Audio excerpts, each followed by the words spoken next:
Hi, my name is Holly. I'm a librarian, and today I'm going to talk about a book called Consent of the Network, The Worldwide Struggle for Internet Freedom, written by Rebecca McKinnon. It provides a fantastic overview of the current state of Internet freedom, the problems with commercial social media platforms and their lack of accountability, and what we can do about it. The Internet has provided us with a digital commons that allows innovation and collaboration.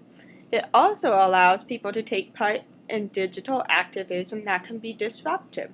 4chan, anyone? This triangle shows the nature of the relationship between Internet corporation, government, and us Internet users. Internet corporations like Facebook and Yahoo.com rely on consumer support for long-term survival. To get that, they have to earn our trust by protecting our digital rights. These people also need governmental support to create an ideal business environment for them to thrive. To get that, they need government approval, and sometimes that means giving up information on users whenever the government asks. People often use the services of the corporations in order to disagree with the government or try to hold officials to accountability. For example, just look at your Facebook news feed this election season. Governments, whether democratic or autocratic, try to keep the peace and protect themselves by surveilling, keeping track of potential threats, and censoring speech they brand as hateful, illegal, or dangerous. Unfortunately, corporations and governments are frequently misusing their power at the cost of users' right to privacy, anonymity, and freedom of speech. This leads to Rebecca's idea of the consent of the network. It comes from a concept from the Magna Carta, where the citizens argue that government can exist only under the consent of the governed. The four statements behind the idea of the consent of the network are: power, when unchecked, will be abused. Power holders will do everything possible to police networks. Corporations and governments need to be held accountable. The laws should be made to protect individual rights based on the idea of the consent of the network. There are various commercial tools used by activists. Some of them are better at protecting activists' rights to free speech, privacy, and freedom of information than others. These tools were heavily used by protesters in the Arab Spring, which began in Tunisia in December 2010, sparking a wave of unrest across countries in the Middle East and North Africa. Because of these activists, and despite the best censorship attempts on part of the government in Tunisia, Libya, Egypt, and Yemen were overthrown, while many others have instituted reforms. Authoritarian governments have worked hard to try to control their people's movements on the internet by censoring what they can see or say. China is a prime example of how an authoritarian country can keep strict control over information. They aim to provide harmonious and healthy internet development. Healthy meaning porn-free and crime-free, with a very broad view of what constitutes crime. Harmonious meaning prevention of activity that would provoke social or political disharmony, or in other words, censorship of dissent. To maintain this strict control, the Chinese government have created what's called the Great Firewall of China. They restrict and censor much information going into China, including blocking Facebook, Twitter, and some popular blog platforms. To keep their people from complaining too much, they have government-approved social media and blogging substitutes that block people from mentioning banned topics and delete posts that may cause disharmony. The reason why they're government-approved is because the government compelled the companies to carry out their dirty work with censorship and surveillance. To keep people from feeling too disgruntled, they allow some free speech. This is called authoritarian deliberation. By allowing people to complain or dissent about certain topics, the government can either quash any potential trouble before it gets out of hand, or they could change some things in order to keep the citizens happy. They also block some secure and encrypted connections to make it more difficult for people to use censorship circumvention tools to keep tight control over the information that the people can see. There are some censorship tools that authoritarian governments frequently use to quash dissent. With internet filtering by blocking pages or entire sites the government disagrees with. Mobile phone tracking. Governments can track what text messages people send, what sites they see on the phone, and locate people from their phone signal. Service shutdowns. The government will frequently shut down mobile and internet services on days and in areas where there are planned protests to make it difficult for people to communicate and coordinate. Patriotic hacking. There are some people who hack activist sites or threaten activists not because the government pays them to, but because they believe they're acting for the good of all, even when it involves censorship. Broad anti-defamation laws also include any critical or dissenting speech, so even a critical post on Twitter or some other social media platform can mean torture or imprisonment. Network traffic monitoring. These governments frequently monitor what sites people visit to keep track of any potential dissenting activity. What about democratic governments? There are issues with censorship and the lack of transparency. It's not as bad as authoritarian governments, but still problematic. The governments and companies need more accountability.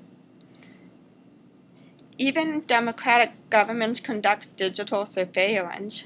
For example, the Patriot Act after 9/11 has allowed government agencies to request information about people's online activities. There is very little transparency about these requests.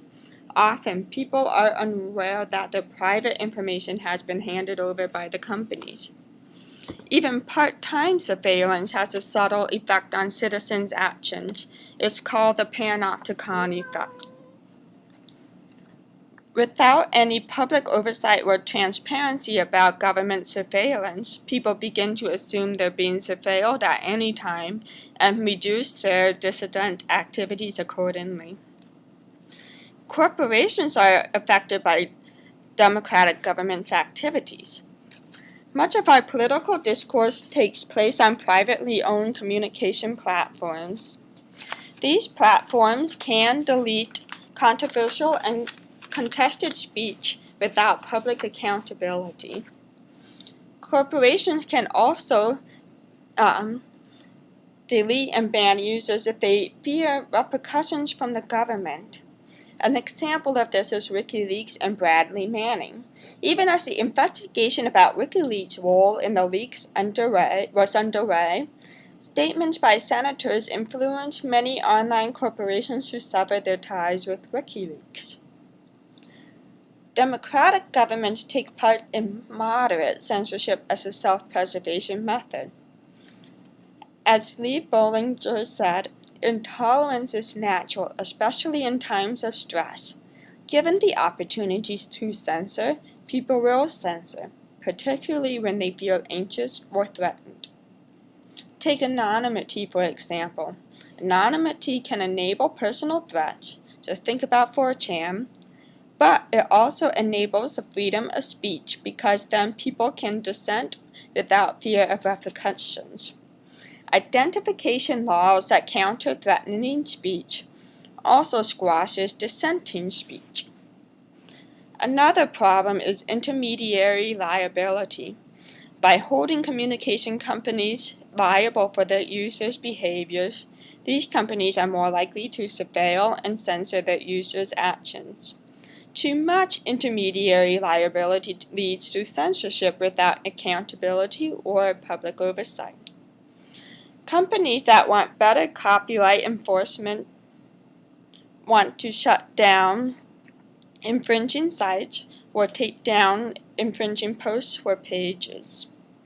However, what constitutes infringing? What might be considered infringement may actually be within legal limits, even when the copyright owner disagrees.